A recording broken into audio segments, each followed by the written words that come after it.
I am so sorry, I must say I'm sorry first for being a little bit late on this morning because I just had a complete technical glitch where the YouTube button would no longer work for this live stream. But I'm here and I'm really excited because today's topic is all about how to eat healthy whilst eating out. I am going to make it slightly shorter today since I've popped on later than I wanted to. And, you know, like I always say, life is a huge journey of many experiences. So let's get on to it.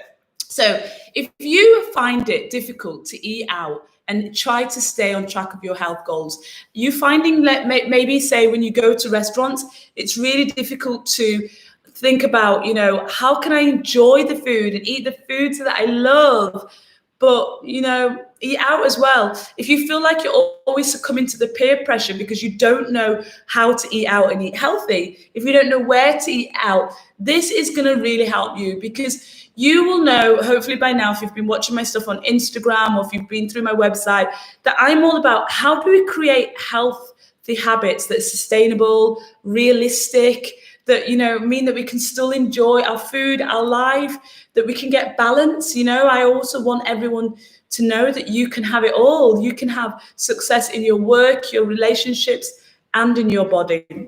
So let's get into this by starting with, one of the first things that I do when I eat out is I think about what are the cuisines that I want to eat. So you unfortunately will start, and I'm going to say already, oh my God, like I did have a French boyfriend, I'm going to say, and it was like so difficult with the bread and the cheese and the wine to say this, but like it is true. It is very difficult to eat out and eat in French restaurants. It's very difficult to eat out and eat in Italian restaurants compared to some other cuisines. It's not impossible. I can do it because I know how to navigate through those menus really easily. I love those menus because there's an abundance of fresh food. You know, every single French person, you know, is going to confirm the quality of the food, the quality of the ingredients. It's hard, but those cuisines have an abundance in the restaurants typically of bread and cheese and, you know, pasta. You know, this is an abundance there. So for somebody starting out on the nutrition journey, it's a bit more difficult to navigate around it.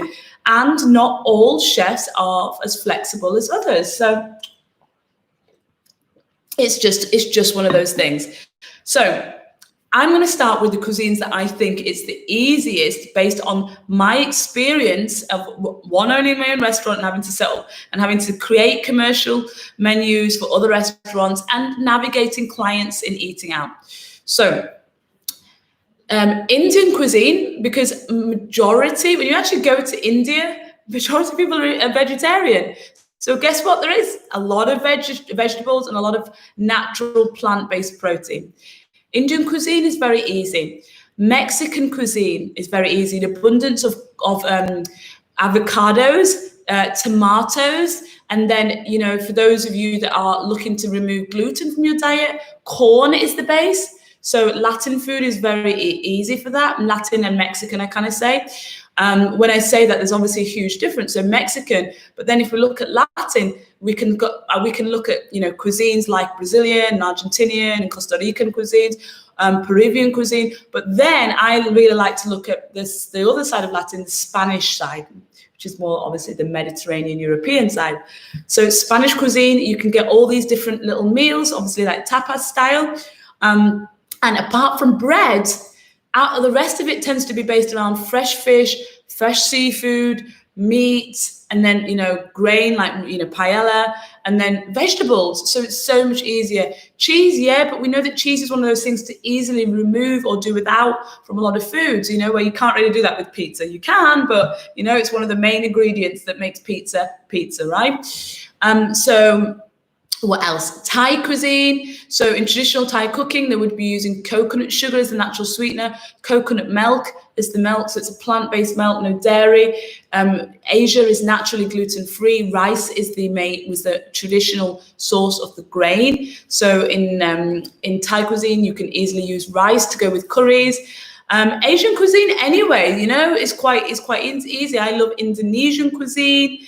I love Malaysian cuisine. So you can see that there is an abundance, of foods. Like I'll probably say lastly, Mediterranean and Australian. So Mediterranean, I'm including all like kind of things like Greek cuisine is really great. These Mediterranean style restaurants that, focused on Mediterranean cuisine as an entirety. They're great because you can get grilled meats, grilled fish, you can get lots of vegetables, and you can try to create plant-based meals by using things like the lentils that they use to create a lot of dishes, and peas and pulses. I also love Middle Eastern cuisine for the same reason, like the peas, the pulses. So if I think of like Turkish, Lebanese, oh my God, you've got like your hummus, you've got lots of chickpea, you've got falafel, you've got, tabbouleh, as the, parsley-based salads, all these, beautiful dips like baba ganoush. Oh my gosh, I love all this. And I always swap the pita breads that I get for things like carrots and cucumber sticks. So the first thing is to think is the cuisine. What type of cuisine do you enjoy eating? Okay. I didn't just go into a bit more detail then about Australian cuisine, but being in Asia, I've really come to appreciate Australian cuisine because it is a real focus on like fresh food. But because Australia's got a lot of, immigrants into that country, there's a lot of different influences that I can see in its entirety. So their cuisine, I would say, is really fusion based. So I love that. And they focus on fresh produce. But so once you've picked, okay, what type of cuisine do I like? Do I want Mexican today? Do I fancy some Spanish? Do I fancy some Indian cuisine? Once you've picked that, then it's about getting into what do those cuisines always have as a staple, right? So if you have done my Good Gut Guide, then you will know this already because it's completely included in the program. But it's basically one of the steps on the Good Gut Guide, which is an amazing nutrition plan to reset your gut. But I have something called the Nutrition Plate, which when I became a certified health coach, that was one of the pivotal parts of our studies is, what does a typical plate look like? So on that plate, we talk about eating 40% fruit and vegetables, 10% whole grains, 25% protein, that can be plant-based or meat sources, and 25% good fats. I'll leave it up to you, what you choose that you want to eat that's personalized to you. And if you are struggling to create a personalized nutrition plan, you should definitely go to elika.co and check out my Good Gut Guide, because that not only cleans up your gut, it helps you to create your own personalized nutrition plan. So if you imagine that plate, 40% of fruit and vegetables. So when you go into these restaurants, you're looking for those vegetables. So for example, in Mexican cuisine, you're going to look for those sides that are full of vegetables. Like I had, what did I have the other day, which was amazing in a Mexican. I went to a Mexican restaurant near me called Super Loco, and they did a broccoli, like a stir-fried broccoli. It did have goat's cheese on it. You could ask for it without. And that was one of the sides. And then, cauliflower steak, that's really popular in Australian cuisine. In Middle Eastern cuisine, eggplant is really popular. In Spanish cuisine, you can get, they also love eggplants, and mushrooms is really abundant. But, probably the obvious one I would say is roasted peppers. So, they love doing that as a side. They love doing the chilies, padron peppers. They can do this as a side. So you can see that what you're trying to do is get that 40% of your plate from those vegetables, right? That's the first bit. Then you look for your whole grains. Now, that 10% of your plate is whole grains. So I like to think of all the gluten-free grains. So that could be rice. So especially in Asian cuisine, it's going to be really easy to get rice, even in Middle Eastern cuisine. Quinoa is not a grain. Technically, it's a seed. But this is really abundant now in a lot of the Mediterranean-style cuisines. The Latin cuisines will also incorporate quinoa, so you could use that. Things like teff and millet is a little bit more harder to get by, but you might see buckwheat popping up a lot as the whole grain. So look for your whole grain on the menu. What do they have as the whole grain or whole grain substitute?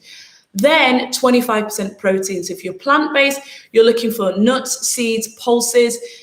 these are going to be your plant-based protein sources. So you want to be thinking, okay, do they have anything with nuts on the menu, seeds on the menu? Remember I said quinoa is used as a grain alternative, but it's also a seed. So quinoa would be fantastic. Maybe it's a quinoa salad, maybe it's a side of quinoa.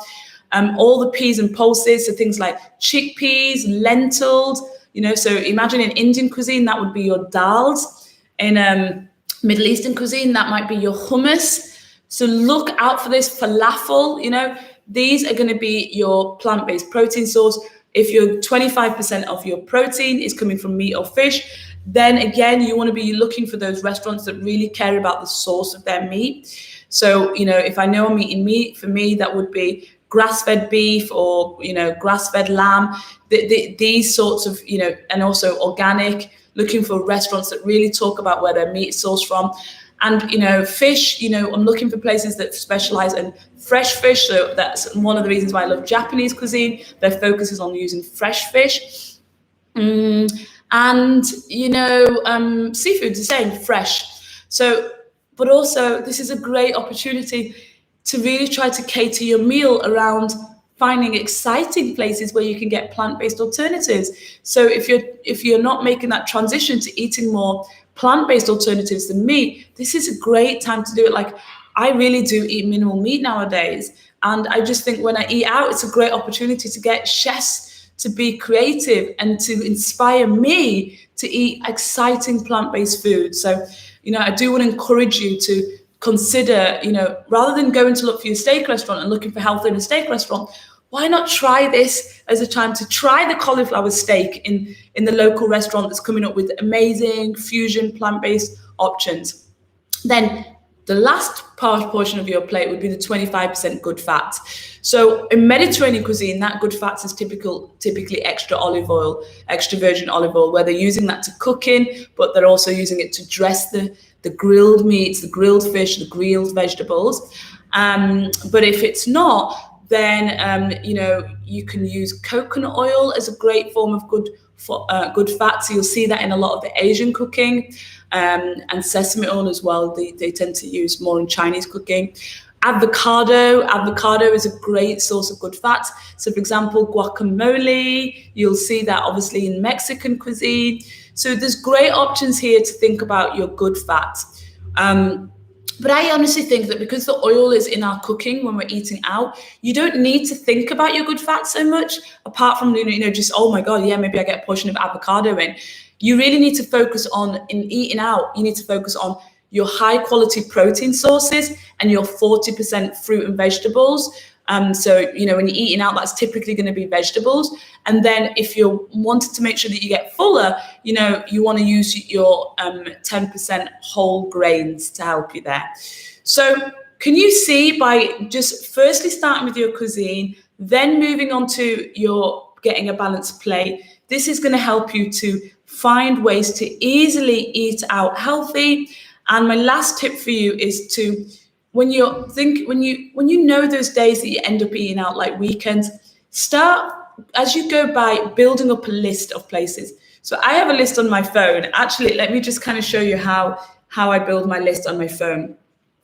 I have a list on my phone called restaurants, and I split it by vegan cafes, local cuisine, Japanese, Latin Mediterranean, Middle Eastern, Indian, fresh fish. And then I have like certain places where there are a lot of restaurants. So that's Orchard Road. Then I have casual. Then I have gluten-free restaurants, brunch restaurants, bar, cocktails and food, outdoor settings, lunch sets. So that's that. And I have that. So every single time I come across a new restaurant or get a recommendation, I add it to that bit on my notes on my phone. So you see how easy this comes. When a friend goes, oh, where should we go? I literally look at that list. And if I'm booking somewhere in advance, I look at my list, and I'm always adding to that list when I get a recommendation or I see a new restaurant popping up, or I see, because I've subscribed to like a newsletter for local restaurants nearby. So when I get that, I also just, make sure that if there's a new restaurant that hits my healthy cuisine type things, then I add that to my list. So that's all I wanted to share, this, and again, apologies again that I had to hop onto this later than wanted, but, good some good like tips for me there in terms of the technical side of YouTube Live to get around. But this is only my second YouTube Live, and I'm really excited to be able to do these for you. So please do leave me any comments below. I will make sure that I reply to every comment that I see. My job is really, to support those who probably just like me have realized that health is our true wealth. And I really want to make sure that I give you this to give you that support that you need to hold you accountable to reaching your health goals. So do leave me a comment, and please do share this with somebody else that's on their health journey that needs that support, and do subscribe to this channel. I'll be building up lots and lots of material on here. I love it. I really enjoy being here and supporting the community. So please do subscribe to support the growth of this channel. Leave me a comment also on any ideas of anything that you want me to talk about. And if you haven't visited my website already, then that's elika.co. And I also hang out a lot at elika.health on Instagram. So take care. Have a safe, an amazing, healthy, inspired week.